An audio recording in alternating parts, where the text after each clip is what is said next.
ऐसे 250 it require करता है टू रिपोर्टिंग करे इन 3 केसेस में, TCWG के केस में, और क्या बोलते हैं हमारे ऑडिट रिपोर्ट में मेंशन करे, एंड अगर कोई रेगुलेटरी रिक्वायरमेंट तो उसको फॉलो करे। अगर TCWG अगर उसको लगता है कि मैनेजमेंट इन्वॉल्व है नॉन कंप्लाइंसेस के अंदर, और उसको लगता है कि कुछ अटेंशन आया, कुछ उसके पास सामने आया जो उसको लगता है कि नॉन कंप्लाइंसेस हुए, तो वो इमीडिएटली TCWG को जाके इन्फॉर्म करेगा। अगर ऑडिटर को लगता है कि मैनेजमेंट के साथ साथ TCWG भी इन्वॉल्व है, तो ऑडिटर की क्या रिस्पॉन्सिबिलिटी होती है कि वो हाई लेवल ऑफ अथॉरिटी को जाके इन्फॉर्म करे। अगर ऑडिट कमेटी है तो वो उसको बता दे, अदरवाइज वो सुपरवाइजरी बोर्ड को इन्फॉर्म कर दे। अगर वो भी नहीं है तो वो लीगल एडवाइस ले ले कि क्या करना है। इसके बाद ऑडिटर रिपोर्ट करेगा, अपनी रिपोर्ट में ऑडिट रिपोर्ट में मेंशन करेगा कि कुछ नॉन कंप्लाइंसेस हुआ जिसका मटेरियल इफेक्ट हमारी फाइनेंशियल स्टेटमेंट में आया है और जो क्लाइंट ने डिस्क्लोज भी नहीं किया है। अगर वो परवेसिव और मटेरियल दोनों नेचर का है तो वो एडवर्स ओपिनियन देगा, अदरवाइज वो क्वालिफाइड ओपिनियन देगा। अगर वो अनेबल है, एक्सप्रेस नहीं कर पा रहा, ओपिनियन नहीं दे पा रहा, तो वो क्वालिफाइड या डिस्क्लेमर ओपिनियन देगा। अगर उसको लगता है कि ऑडिटर ने क्या करा, ऑडिटर के ऊपर कुछ लिमिटेशन इम्पोज करी है, जैसे कि जो हमारा SA 705 बताता है कि कुछ लिमिटेशन इम्पोज करी, तो ऑडिटर क्या कर सकता है, विड्रॉ कर सकता है अगर परमिटेड है लॉ में तो।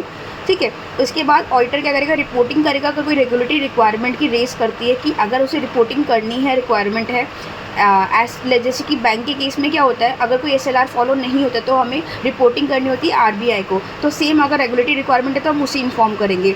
ऑडिटर डॉक्यूमेंटेशन करेगा, जो भी आइडेंटिफाइड किए कुछ नॉन कंप्लाइंसेस जो हुए या फिर सस्पेक्टेड जो से डाउट है कि नॉन कंप्लाइंसेस होने वाले हैं, उसके लिए वो क्या करेगा, डॉक्यूमेंट करेगा। जो भी उसने कुछ काम किया है तो उसका डॉक्यूमेंट प्रॉपर करेगा, और जो मैनेजमेंट से उसने डिस्कशन करी है इस आइडेंटिफाइड के बारे में या फिर सस्पेक्टेड फ्रॉड के नॉन कंप्लाइंस के बारे में, तो वो उसके बारे में डिस्क्लोज करेगा मैनेजमेंट को। जो TCWG को डिस्क्लोज किया उसके बारे में भी वो प्रॉपर डॉक्यूमेंटेशन मेंटेन करेगा। इसके 2 क्वेश्चन और हैं जो इम्पॉर्टेंट है। पहला इम्पॉर्टेंट क्वेश्चन है कि क्या क्या रेस करते हैं कि नॉन कंप्लाइंसेस हुए हैं, क्या डाउट है, मान के चलो कुछ ऐसे मैटर है जो रेस करते हैं कि कुछ नॉन कंप्लाइंसेस हुए हैं। अगर क्लाइंट हमारा बार बार फाइन या पेनल्टी पे करे, इसका मतलब कुछ नॉन कंप्लाइंसेस हुए होंगे, ये डाउट रेस करता है। दूसरा हमारा होता है ऑनगोइंग इन्वेस्टिगेशन। अगर हमारे क्लाइंट के ऊपर इन्वेस्टिगेशन चली जा रही है तो क्या बोलते हैं, ये नॉन कंप्लाइंसेस को रेस करते हैं। तीसरा होता है अगर हम हैवी पेमेंट कर रहे हैं, लीगल कंसल्टेंट को हम बार बार पेमेंट कर रहे हैं, या हम अनयूजुअल कैश की पेमेंट कर रहे हैं, या हम क्लाइंट के जो हमारा ऑडिटर है उसके साथ हम कॉपरेट नहीं कर रहे हैं, ट्रांजैक्शन जो कर रहे हैं रिलेटेड पार्टी के साथ ज़्यादा आ रही है, या फिर डिमांड का नोटिस हमारे पास कुछ ज़्यादा ही आ रहा है, तो ये इंडिकेट करता है कि कुछ नॉन कंप्लाइंसेस हुए होंगे।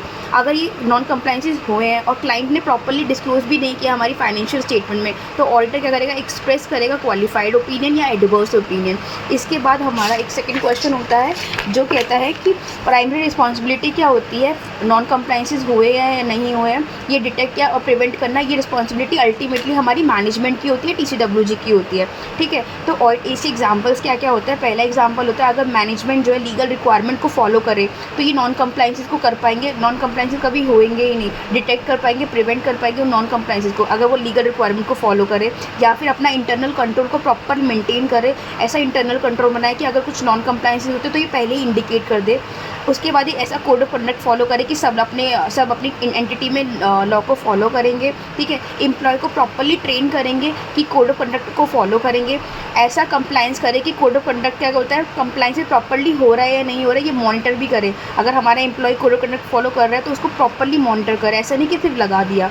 उसके बाद होता है लीगल एडवाइज़र की हेल्प ले सकते हैं कि वो हमारे काम को मॉनिटर करे ताकि हम गलत ना करें, कुछ नॉन कंप्लाइंसेस को इग्नोर ना करें, इसलिए हम लीगल एडवाइज़र को भी अपॉइंट कर सकते हैं। इसके बाद क्या होता है, मेंटेन करना रजिस्टर में हमने प्रॉपर्ली मेंटेन कर लिया कि हमारे ऊपर क्लाइंट के ऊपर कौन कौन से लॉ एप्लीकेबल हो रहा है, ये हमने, और किस इंडस्ट्री में हमारा क्लाइंट है उसके लिए हमने रजिस्टर मेंटेन कर लिया ताकि हमें याद है कि कौन सा लॉ एप्लीकेबल हो रहा है हमारे ऊपर, कौन सा नहीं हो रहा।